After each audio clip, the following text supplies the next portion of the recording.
Hi, I'm Candy of Candy Photography, and I'm going to talk to you how to get those reluctant people happy and comfortable in front of your camera. I think. I'm going to try. Have them written down. Clashes. This is my new sofa, do you like? I know. Oddly, on my Facebook page, it's got loads of likes. So we're going to use my friend Print, who came to me for a photo shoot. Print hates photography, he avoids it all. So when he asked me for a photo shoot, it was quite a big deal. I got to work out my dynamic on how I photograph him and keep him as comfortable as possible. I've got a list. 1. Everyone at some point feels self-conscious taking their photographs. For me, I find men are more reluctant to have their photograph taken, and also teenage girls and beginner models. It happens. When a client first walks through the door, the first thing I do is after I greet them, and that is a friendly, warm greet with lots of open hand gesture. Hi, how are you? Great, so excited to shoot you today. And make them a coffee or a cup of tea, and I make sure it's not in a small mug. Like, it's got to be one that they can hold, grip onto. There is a reason. When you give someone a small one, it's awkward to hold sometimes, and they get a little bit self-conscious that they might drop it. So I tend to give like a really big mug to people, and I find that really helps to settle people in. Everyone's used to holding a cup, they know what they're doing, and this really just keeps them. And it also slowly breaks down the self-hugging. If you don't know what self-hugging is, you'll see it in shoots where people start holding their legs or they'll cross their arms. It's like a comfort thing. And that's what you don't want to happen. So I try and break that down from the get-go.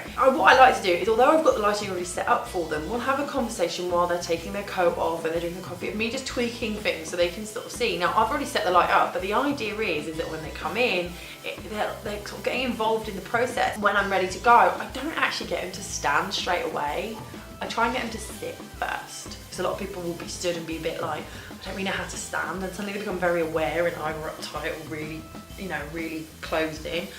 I'll have the camera like this, but what I like to do is take the camera down and talk to them.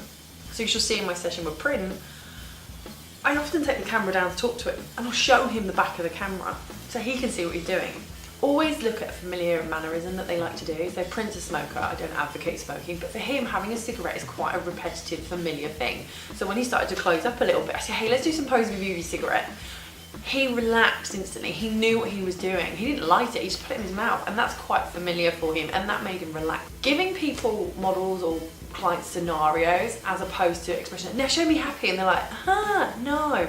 I like to make a joke. Posing helps. Show your client how you want them to pose. It's always quite good. And also give them visuals. So people use Pinterest.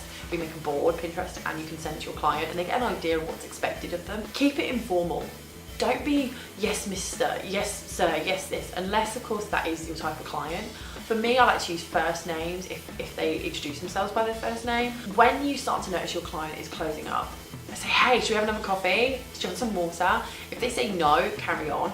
But what you could do is, I just need to adjust the light. Do you want to step out? Perfect, I just want to really change up this light.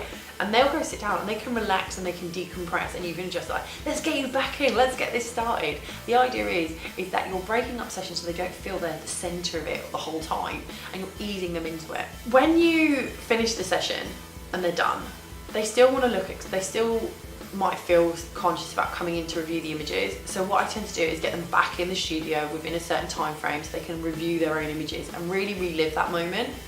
I also like to send them like a little email afterwards, after a session, say, hey, what a great session, can't wait. This is when you'll get your images, come in, book in, come in and see us and get to know them.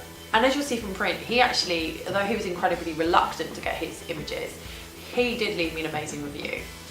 And his images have been shared a lot. And that means that that's my job done. I gave someone who doesn't like being photographed something, and he was proud and showed them off. Yeah, I hope these tips help. Hit that like and subscribe button, and I'll see you on the next video.